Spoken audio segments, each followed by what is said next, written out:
Vivimos en una época donde la brillantez no inspira, incomoda, donde el pensamiento profundo no se celebra, se censura, y donde la inteligencia ya no abre puertas, las cierra. La mediocridad ha ascendido no por error, sino por diseño. Es el perfil ideal del nuevo poder. Dócil, repetitivo, manipulable. El mediocre no representa una amenaza. El mediocre no cuestiona. El mediocre ejecuta.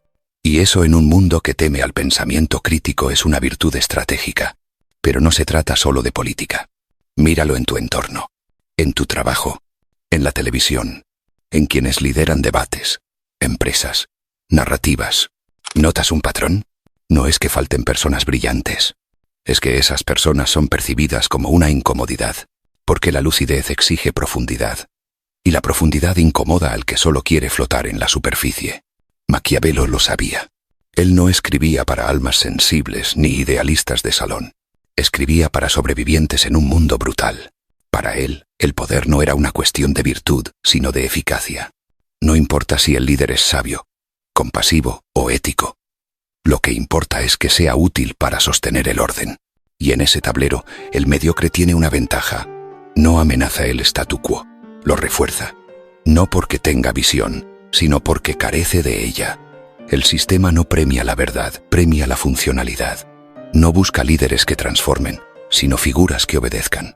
Y el mediocre sin ideas propias, sin profundidad interior, sin cuestionamientos incómodos, es un engranaje perfecto. No piensa en cambiar el sistema, solo quiere su parte del botín. Por eso encaja tan bien, por eso llega tan lejos.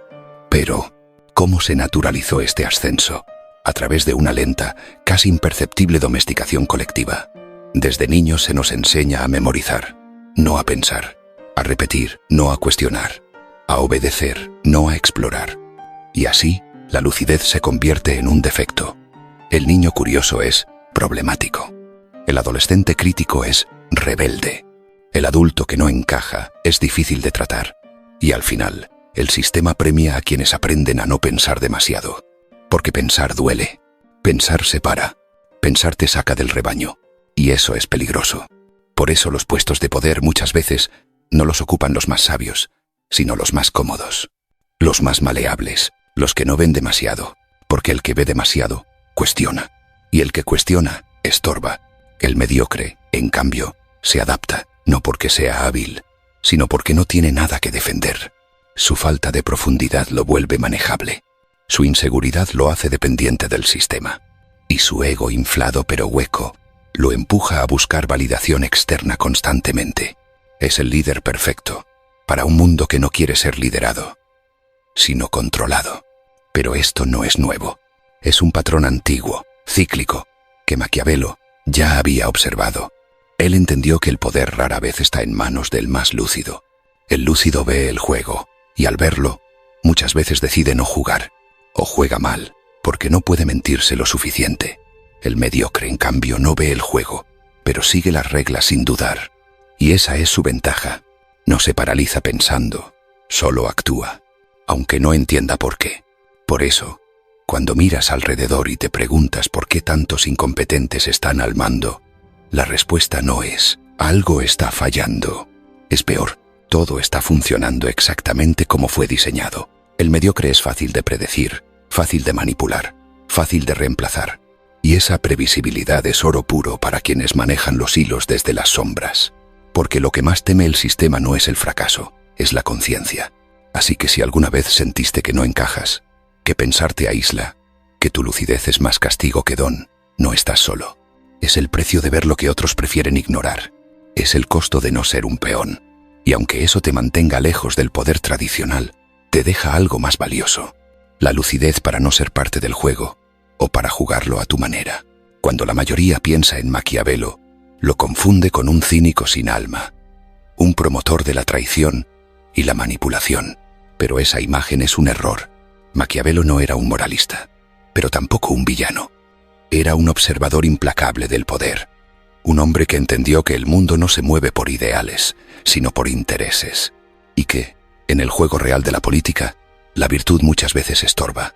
Para Maquiavelo, el poder no debía ser justo, debía ser funcional. Un príncipe o un político moderno no tenía que ser bueno, solo tenía que parecerlo. Porque en la política real lo que importa no es la verdad, sino la percepción. Y en esa lógica, los tontos útiles ocupan un lugar estratégico. Son esas figuras que repiten lo que se les dice, que creen en los discursos que no entienden, que defienden reglas que jamás cuestionaron. Gente que no molesta, que no piensa demasiado, que se presta, sin saberlo, a sostener estructuras más grandes que ellos. Y que, justamente por eso, son ideales para mantener el orden establecido. El tonto útil no representa un peligro para quienes realmente tienen el poder, porque no tiene agenda propia, no tiene ambición de verdad, ni pensamiento crítico, ni ética que lo guíe. Tiene miedo, miedo de perder su lugar, miedo de no encajar, miedo de quedarse afuera, y ese miedo lo hace obedecer, callar, justificar cualquier cosa con tal de pertenecer.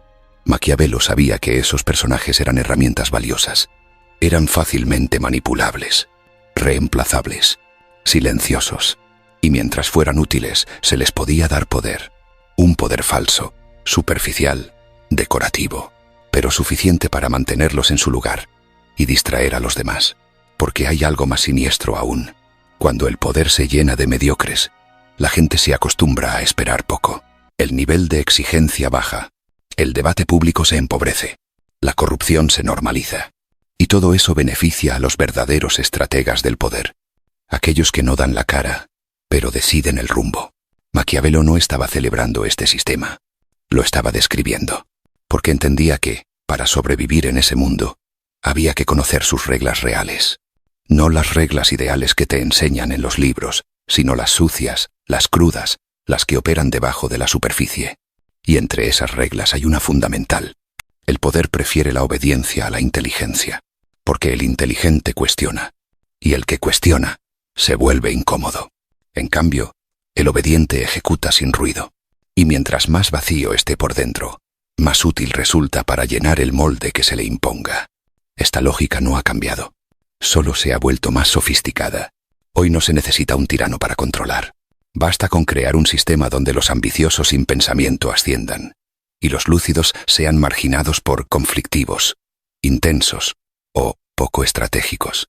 Por eso, cuando ves a personas incompetentes tomando decisiones cruciales, no lo tomes como una falla del sistema.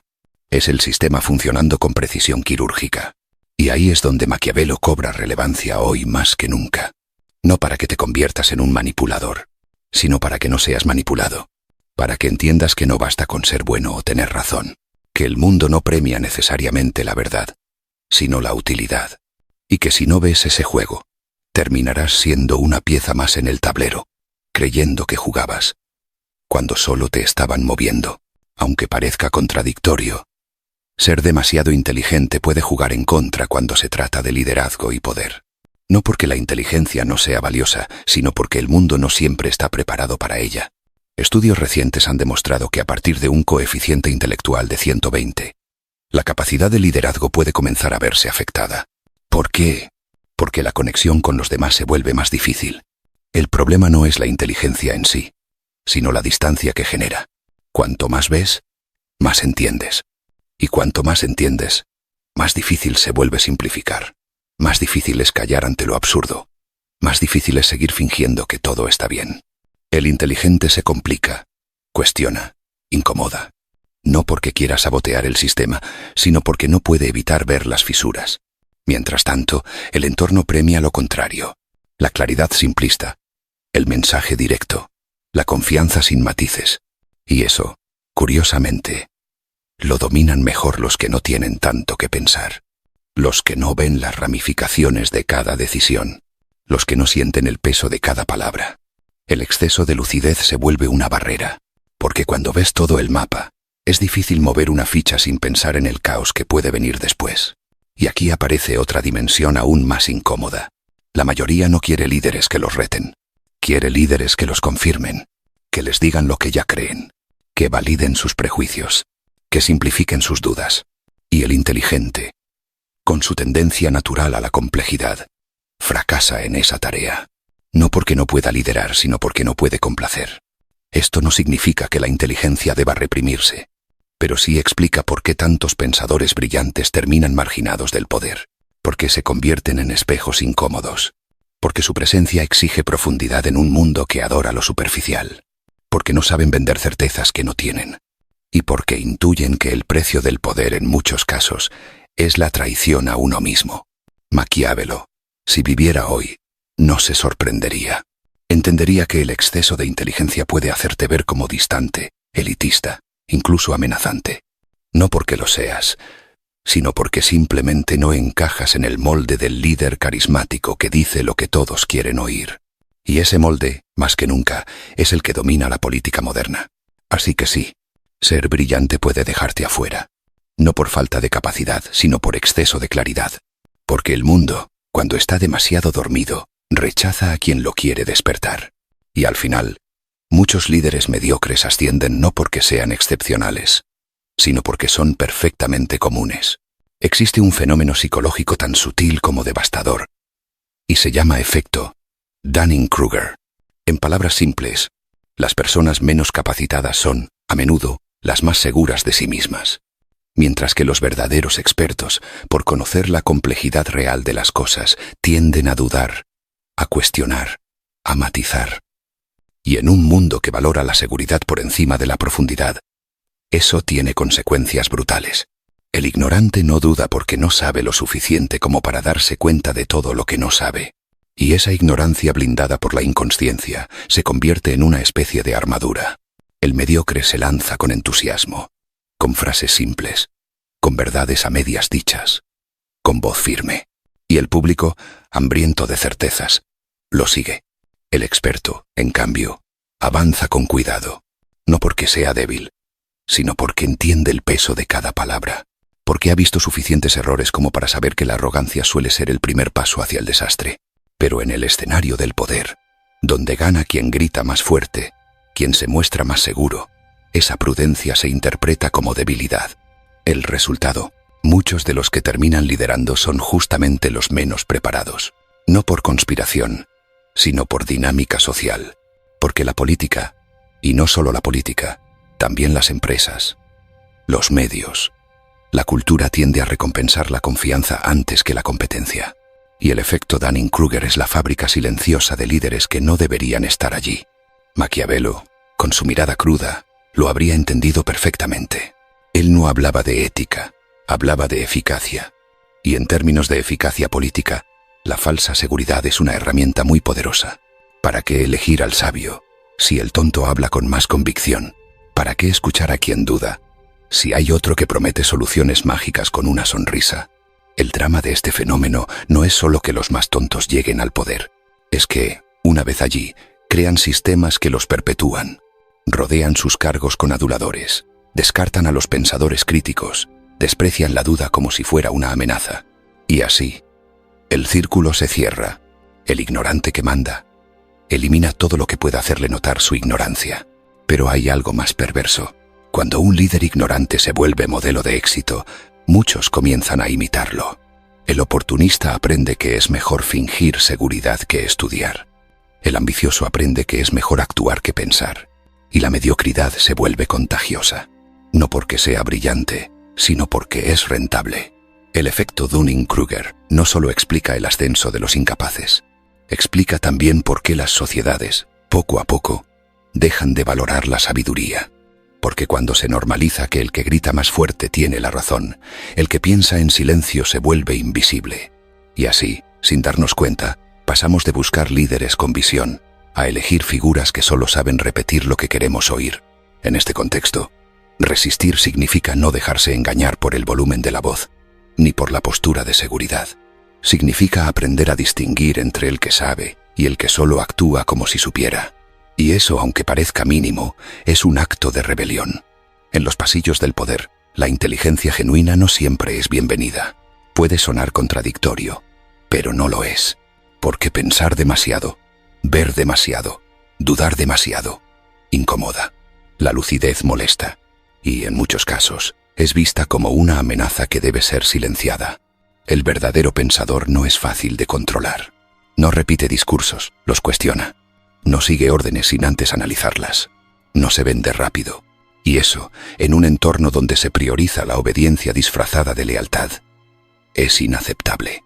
Los sistemas autoritarios, las burocracias inmóviles, incluso ciertas democracias maquilladas, comparten un mismo miedo, el miedo al que piensa, porque el que piensa no solo ve la verdad, también ve las grietas del sistema, y cuando habla, expone, cuando propone, incomoda, cuando lidera, transforma, pero no en el sentido estético, sino en lo profundo, y eso implica romper pactos cómodos, alianzas de conveniencia, ficciones colectivas. Por eso se ridiculiza al inteligente. Se le pone la etiqueta de intelectual desconectado, complicado, demasiado idealista. Se lo tilda de arrogante, de elitista, de extraño. No porque lo sea, sino porque es más fácil desacreditarlo que enfrentarlo. Y si eso no basta, se le aísla, o se le compra, o se le borra. El sistema no quiere claridad, quiere funcionalidad. Y el brillante que no se adapta no es funcional. El lúcido que señala la podredumbre no es útil. El sabio que no teme al conflicto ético no puede ser un buen engranaje. Por eso se prefiere al mediocre. No ve demasiado, así que tampoco molesta. Y si en algún momento se vuelve incómodo, se lo reemplaza sin drama. Es desechable. Y por eso, perfecto para el juego sucio del poder. Maquiavelo lo anticipó en su tiempo. El príncipe no debía ser sabio. Debía parecerlo. No debía ser justo. Debía ser eficaz. Y en esa eficacia perversa, rodearse de tontos útiles era una estrategia, no un accidente. Porque el poder no teme al ignorante. Lo usa, pero al inteligente lo teme, porque no puede manipularlo con facilidad. En la historia sobran ejemplos. Filósofos exiliados, científicos silenciados, pensadores tachados de locos o peligrosos. No porque fueran violentos, sino porque pensaban más de lo permitido. Porque su sola existencia desestabilizaba lo establecido. Porque representaban una forma de libertad que el sistema no podía digerir. Y hoy, aunque los métodos sean distintos, el patrón sigue. A veces con censura sutil, a veces con distracción masiva, a veces con aplausos vacíos que esconden el aislamiento. Pero la lógica es la misma. Neutralizar al que ve demasiado. Proteger al rebaño de su propio despertar. La pregunta entonces no es por qué los inteligentes no llegan al poder. La pregunta real es, ¿cómo puede sobrevivir una sociedad que teme a su propio pensamiento crítico? ¿Cómo puede avanzar un mundo que elimina a los que podrían mostrarle otro camino? En este paisaje sombrío, cultivar inteligencia no es suficiente. Hay que protegerla, hay que rodearla de coraje y, sobre todo, hay que resistir la tentación de simplificarse para encajar, porque el mundo no necesita más máscaras brillantes, necesita mentes despiertas que no se callen, aunque eso cueste caro. No necesitas convertirte en uno de ellos para entender cómo funcionan. No necesitas ensuciarte las manos para ver con claridad, pero sí necesitas algo más difícil, mantenerte lúcido sin rendirte al cinismo, sin apagar tu luz para que los demás no se sientan incómodos. La tentación de adaptarse siempre está ahí, de bajar la voz, de parecer más tonto de lo que eres, de no mostrar tu visión completa para que no te tilden de arrogante o complicado. Pero en ese proceso, te vas perdiendo, te vas mutilando, hasta que un día te das cuenta de que no eres distinto al sistema que tanto criticabas, solo que ahora lo haces con palabras más bonitas. Maquiavelo no escribió para santos, ni para inocentes. Escribió para quienes sabían que el mundo podía ser despiadado, pero aún así querían entenderlo. No para caer en él, sino para navegarlo sin ser tragados. Su mensaje no era rendirse al poder, sino observarlo sin romanticismo y usar esa lucidez como defensa. Entonces, ¿cómo resistir sin volverte parte del rebaño? Primero, aceptando una verdad incómoda. Vas a incomodar, vas a perder gente, vas a ser malinterpretado, porque la claridad asusta, porque ver lo que otros niegan no te hace superior, pero sí solitario. Y eso duele, pero es el precio de mantener tu integridad en un mundo que premia la simulación. Segundo, cultivando tu fuerza interna, la que no depende de aplausos, ni de títulos, ni de aceptación, la que se construye en silencio, en tus principios, en lo que eliges no hacer, incluso cuando podrías hacerlo. Esa es la fuerza que no se compra, y por eso mismo no se puede destruir. Y tercero, eligiendo tu batalla. No estás obligado a cambiar el mundo entero, pero sí puedes elegir no contribuir a su decadencia, no repetir lo que sabes que está mal, no apoyar lo que huele a manipulación, no disfrazar de realismo lo que en el fondo es cobardía. La resistencia no siempre se ve heroica. A veces es negarte a aplaudir cuando todos aplauden. A veces es quedarte callado cuando todos gritan. A veces es irte cuando todos se quedan. Pero esas pequeñas renuncias son, en realidad, grandes actos de libertad. Y es ahí donde Maquiavelo sigue siendo útil. No como guía moral, sino como espejo crudo. No para justificar la mediocridad del poder, sino para entenderla y decidir, con más claridad, de qué lado no quieres estar. Porque al final, este mundo necesita más que nunca personas que no se dejen domesticar por el sistema. No perfectos, no inmaculados, pero sí despiertos. Que no se dejen arrastrar por la comodidad de la estupidez colectiva. Que no quieran encajar en un molde construido para que nadie piense demasiado. Resistir sin volverte parte del rebaño es un arte. Uno que exige conciencia, dolor, pero también propósito. Porque aunque parezca que los más tontos siguen ganando, hay algo que nunca podrán tener: la paz interna de saber que no fuiste uno de ellos. Si esto te removió algo que creías enterrado, no fue casualidad. Este video no era entretenimiento. Era un espejo, una grieta, un reflejo de algo que has intentado callar por mucho tiempo. Suscríbete si estás listo para romper tus máscaras, tus excusas, tus propios límites, y si aún sientes algo latiendo dentro, como una verdad incómoda que no puedes ignorar, mira el siguiente video. No va a ser más fácil, pero sí más honesto. Y si llegaste hasta acá, deja en los comentarios: algo en mí ya cambió. Así sabré que estás despierto y que ya no hay vuelta atrás.